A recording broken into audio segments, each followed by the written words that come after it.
ఎక్కడైనా కట్టవచ్చు మల్లికార్జునరావు గారు. నా ప్రాంతంలో మా ఊరు పక్కన ఎయిర్పోర్ట్ కట్టే అదృష్టం భగవంతుడు నాకు ఇచ్చాడు. బ్రహ్మాండంగా కడదాం, ఇంటర్నేషనల్ ఎయిర్పోర్ట్ కడదాం, భారతదేశంలోనే కాదు ప్రపంచంలో మంచి ఎయిర్పోర్ట్ కట్టి ఏర్పాటు చేద్దామని చెప్పి నాకు ఆ రోజు చెప్తుంటే ఎంత ఆనందం ఉంది.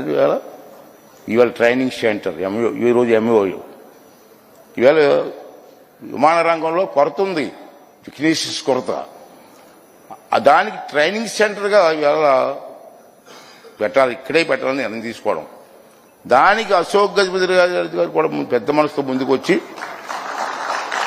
మాన్సాస్ ల్యాండ్స్ ఆ కార్యక్రమానికి ఇవ్వడం. అశోక్ గారి గురించి నువ్వు చెప్పాల్సిన లేదు, అతని గురించి తెలియంది ఎవరికండి? పూసపాటి వంశం అంటే తెలియంది ఎవరికి? మనందరికీ తెలుసు. కాకపోతే నా బాధ ఏంటంటే అశోక్ గారు చాలా సింపుల్గా ఉంటారు, ప్రచారం అవసరం లేదు అతనికి. ఈ రోజులు మనం చూస్తాం, 10,000 డొనేషన్ ఇచ్చి ₹1,00,000 అడ్వర్టైజ్మెంట్ ఇచ్చుకుంటారు. చూస్తున్నాం, పేపర్లు చూస్తున్నాం కదా లోకంలో. ₹10,000 డొనేషన్ ఇస్తారండి, ₹1,00,000. అమ్మో, ₹10,000 అనౌన్స్ డొనేషన్ ఇచ్చారు, ₹1,00,000 అడ్వర్టైజ్మెంట్. మీరు ఎంత ల్యాండ్ డొనేట్ చేశారు అతను? ఎప్పుడైనా ప్రచారం చేసుకున్నారండి? చిన్న కారు అండి ఇంట్లో ఉంది, ఇంత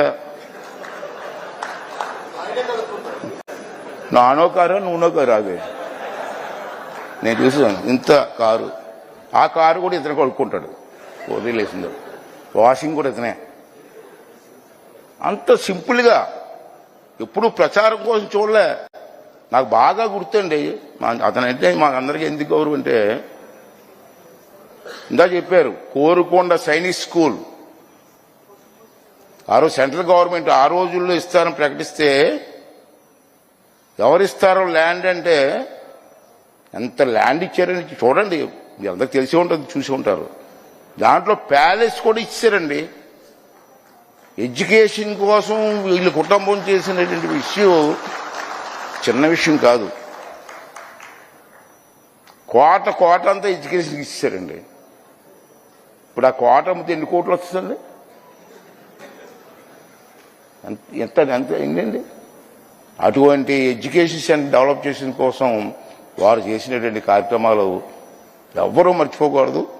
అయితే ప్రచారం చేసుకోరు మహానుభావులు, ప్రచారం లేదు.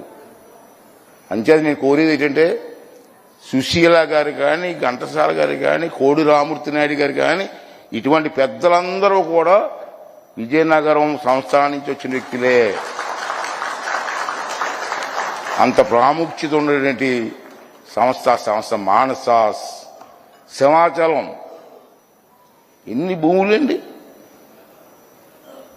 అటువంటి కార్యక్రమాలు చేసినటువంటి ఆ కుటుంబాన్ని ప్రచారంలో రాబోయే తరం వారికి చెప్పవలసిన బాధ్యత కూడా మనకుంది. వారు చేసుకోరు, నాకు తెలుసు. ప్రచారం అంటే అతనికి ఇష్టం ఉండదు.